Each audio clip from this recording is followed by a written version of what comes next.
by Miss Ananya Devnath.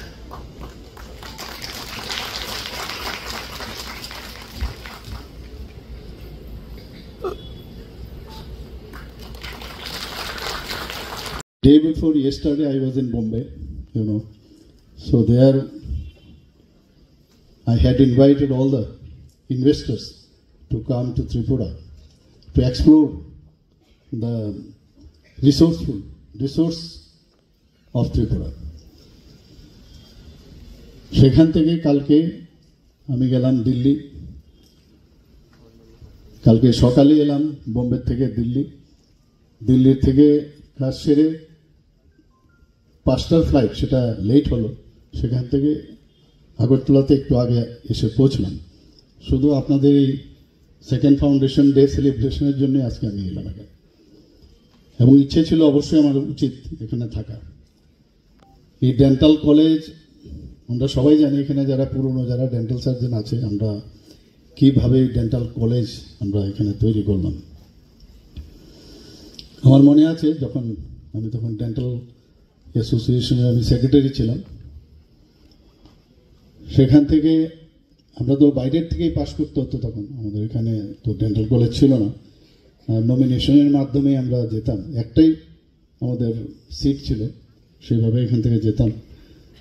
আর ভাবতাম যে আমাদের ত্রিপুরাতে কোনোদিন ডেন্টাল কলেজ হবে, কোনোদিন আমরা ভাবিনি। এখানে বিশেষ করে যখন ইভেন নর্থ ইস্টার্ন জোনেও ডেন্টাল কলেজ ছিল না একটাও, আসামেও কোনো ডেন্টাল কলেজ ছিল না, ইভেন দিল্লিতেও ছিল না। কারণ আমরা যেখানে পড়েছি সেখানে দেখতাম যারা নমিনি দিল্লির থেকে কেউ আসছে, গুয়াহাটির থেকে, আসাম থেকে আসছে, মণিপুর থেকে আসতো, এরকম মানে আস্তে আস্তে করে ডেন্টাল কলেজের সংখ্যা বাড়লো। তা আমরাও ধরে নিলাম যে ওইসব জায়গায় খালি ডেন্টাল কলেজ আছে বা থাকবে, আমাদের এখানে ডেন্টাল কলেজ হবে সেটা স্বপ্নেও ভাবিনি।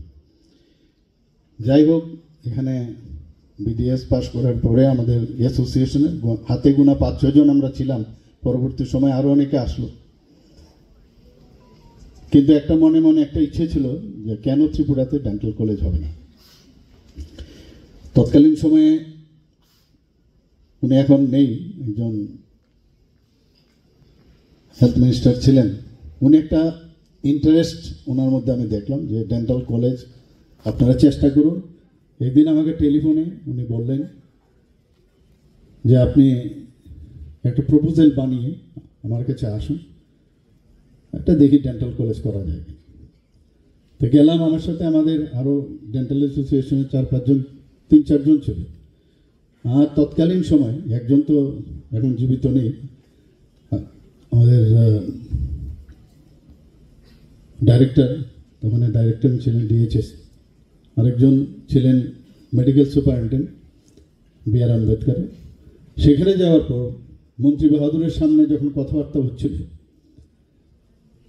তো দেখলাম একদম নেগেটিভ, মানে কোনো অবস্থায় ডেন্টাল কলেজ এখানে হতে দেবে না, এবং বাক বেতনটা কিন্তু শুরু হয়ে গেল সেখানে। তো একটা সবসময় একটা চেষ্টা ছিল যাতে ডেন্টাল কলেজ এখানে না হয়। মেডিকেল কলেজও ছিল না তখন, কিন্তু একটা প্রভিশন ছিল, এই প্রভিশন ইচ্ছে করলে ডেন্টাল কলেজ খোলা যায়। মেডিকেল কলেজ না থাকলে কিছু ছিল, হবে কি হবে না সেটা পরে, কিন্তু ইচ্ছে ছিল। তো দেখা গেল সেখানে খুবই বাকবিতণ্ডা হলো, দিল না। পরবর্তী সময়ে যখন এখানে আমাদের ত্রিপুরা মেডিকেল কলেজে আমি ফ্যাকাল্টি হিসাবে জয়েন করি, সেখানে চেষ্টা করলাম যে এখানে কেন হবে না, এখানে ইচ্ছা করলে আমাদের মেডিকেল কলেজ যেহেতু হয়ে গেছে তার পাশে একটা ডেন্টাল কলেজ করা যায় কিনা।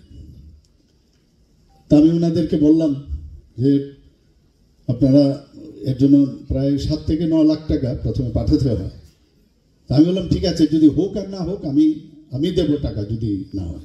তো পাঠালো ওরা টাকা, সমস্ত ফর্ম ফিল আপ করে সেখানে পাঠানো হলো ডিসিআই, এবং তারও কিন্তু জায়গা আমরা দেখেছিলাম। তো ত্রিপুরা মেডিকেল কলেজে একটু অর্থনৈতিক একটু সমস্যা ছিল। তা আমি বললাম একটা কাজ করুন, আপনারা এটা যদি ওখান থেকে ত্রিপুরা মেডিকেল কলেজের আন্ডারে যদি ডেন্টাল কলেজ হয়, অ্যাডভার্টাইজমেন্ট দিন, কেউ যদি ইন্টারেস্ট হয় তাহলে ওদের সাথে আপনারা মৌ করে নিন, তাহলে তো ডেন্টাল কলেজটা এখানে হবে। এবং অ্যাডভার্টাইজমেন্টও হয়েছিল, বহু লোক কিন্তু এসেছিল এখানে মানে করার জন্য। আর বাই দিস টাইম আমার আবার উন্নতি হলো, চলে এলাম এখানে। প্রথমে গেলাম রাজ্যসভার সদস্য, পরে হয়ে গেলাম মুখ্যমন্ত্রী। তারপর আমি দেখলাম যে আরো একটু বড় পরিসরে, তখন চিন্তা করলাম এই যে বিল্ডিংটা আছে সেটা পরিত্যক্ত অবস্থায় ছিল। উইদিন 9 মান্থস চিন্তা করলাম না, এটাকেই আমরা টার্গেট করি ইমিডিয়েটলি। আর মানে চেষ্টা করলে আর ইন ওয়ান গো যদি চেষ্টা করা যায় সেটা হবে।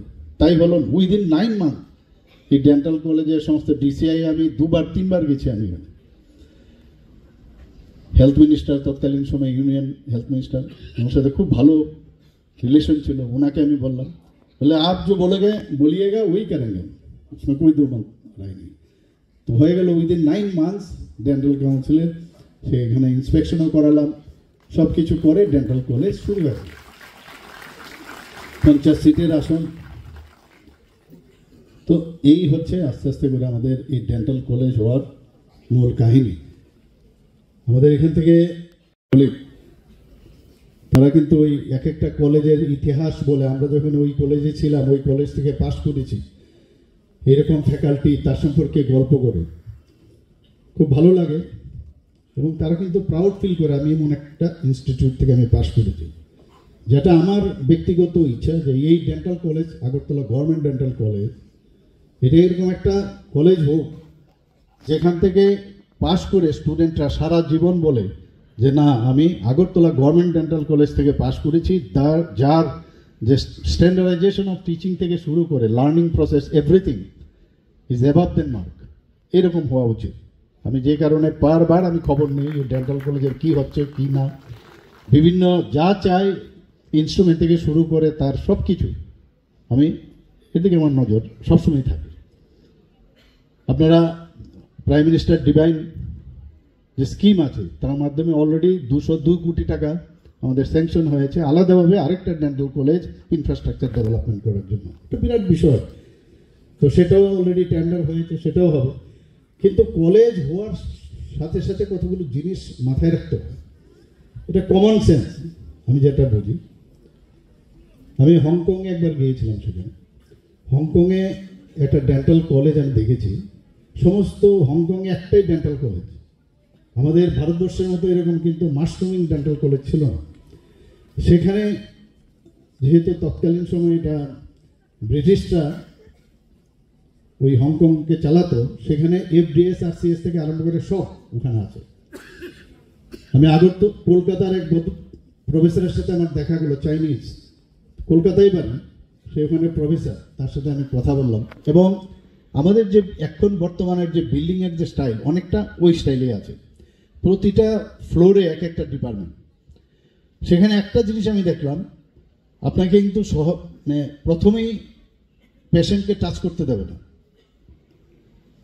প্রথমে এমনভাবে পেশেন্টের মডেল ওনারা বানিয়ে রাখেন, এবং ওখানে যতক্ষণ ধরে আপনার কাজ করে যখন স্যাটিসফাইড না হবে ততক্ষণ ধরে আপনাদের কোনো স্টুডেন্টকে অ্যালাউই করবে না কোনো পেশেন্টের উপর কাজ করতে। মানে ওখানকার যে হাইজিন থেকে আরম্ভ করে স্টেরিলাইজেশন থেকে শুরু করে, মানে কি বলবো, দেখার মতো। এখন মানে it is suppose two B the best dental college in India, আমি শুনেছি।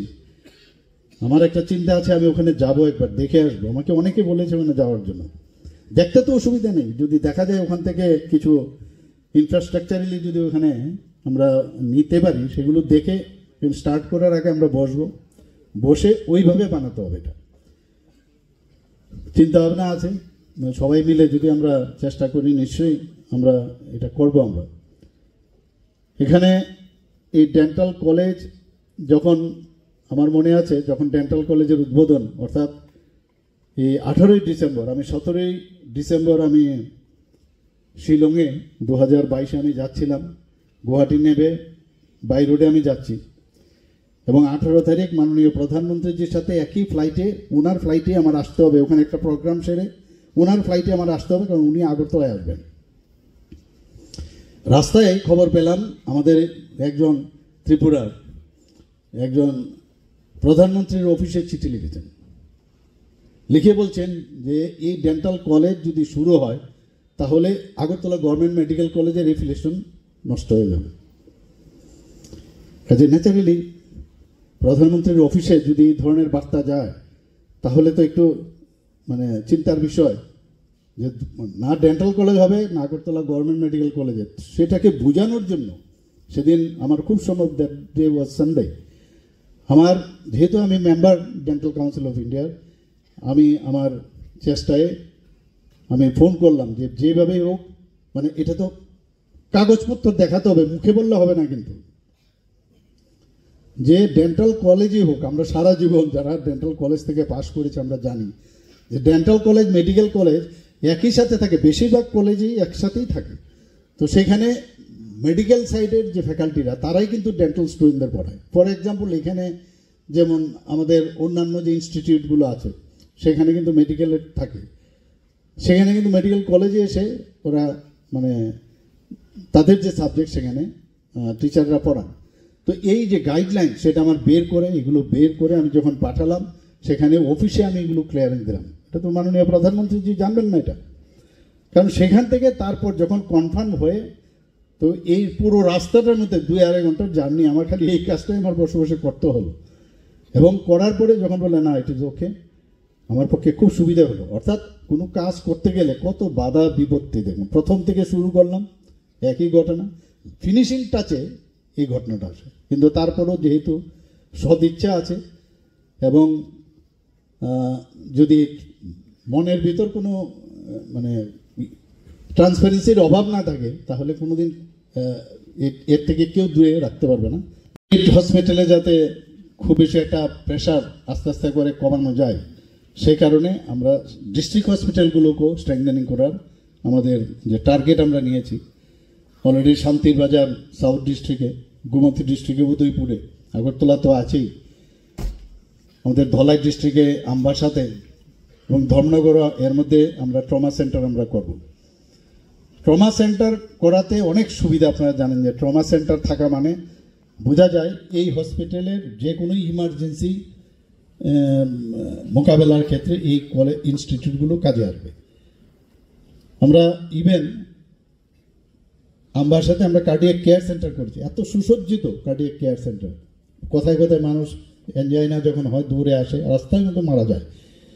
সমস্ত জায়গায় আমরা চেষ্টা করছি যে আমাদের স্বাস্থ্য যে ব্যবস্থা সেটা যেন স্ট্রং হয়। অলরেডি 9টা সুপার স্পেশালিটি আমরা আগরতলা এজিএমসিতে আমরা স্টার্ট করেছি।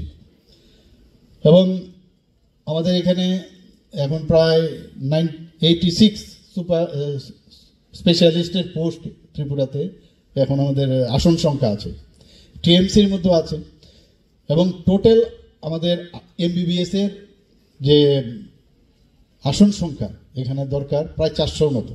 শান্তিনিকেতন মেডিকেল কলেজ শুরু হয়েছে প্রায় 150 আসনে, টিএমসিতে 100, এখানে হয়েছে 150, টোটাল 400 কিন্তু আমাদের এমবিবিএসের সিটের মানে যা দরকার population wise more or less it is ওকে।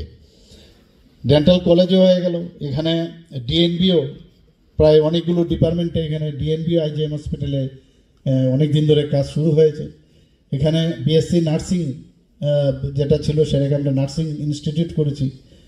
আমাদের এখানে ফার্মেসি কলেজ আছে, আগামী দিন বারবার আমি যেটা বলছি হোমিওপ্যাথি কলেজ এবং আয়ুর্বেদিক কলেজ সেখানে এখানে করব। আপনারা সবাই জানেন যে প্রায় মানে মানুষ কথায় কথায় প্রথমে টিকিটটা কেটে নেয় যে না এখানে কোনো ট্রিটমেন্ট হয় না, বাইরে চলে যাব। আমি যখন মুখ্যমন্ত্রী সমাবেশের মধ্যে প্রতি বুধবারে আমি বসি, বেশিরভাগ ক্ষেত্রেই দেখা যায় খালি স্বাস্থ্যের বিষয় নিয়ে আসে। ডাক্তারবাবুরা আমার পাশেই বসেন, অন্যান্য আধিকারিকরাও বসেন। দেখা গেল যে এই ট্রিটমেন্টগুলো ত্রিপুরাতেই হয়, অথচ কথায় কথায় বাড়ি ঘর বিক্রি করে বন্ধক দিয়ে বাইরে চলে যায়। এবং আমি সাথে সাথে যে কনসার্ন ডক্টর ওনার সাথে আমি টেলিফোনে কথা বলি, বলে যে এটা তো আমাদের এখানে সম্ভব। এবং ট্রিটমেন্ট কিন্তু আস্তে আস্তে, অর্থাৎ মানুষ পেশেন্ট ডাক্তারদের উপর আস্থাটা যতক্ষণ ধরে না বাড়বে ততক্ষণ ধরে এই সমস্যা থাকবে।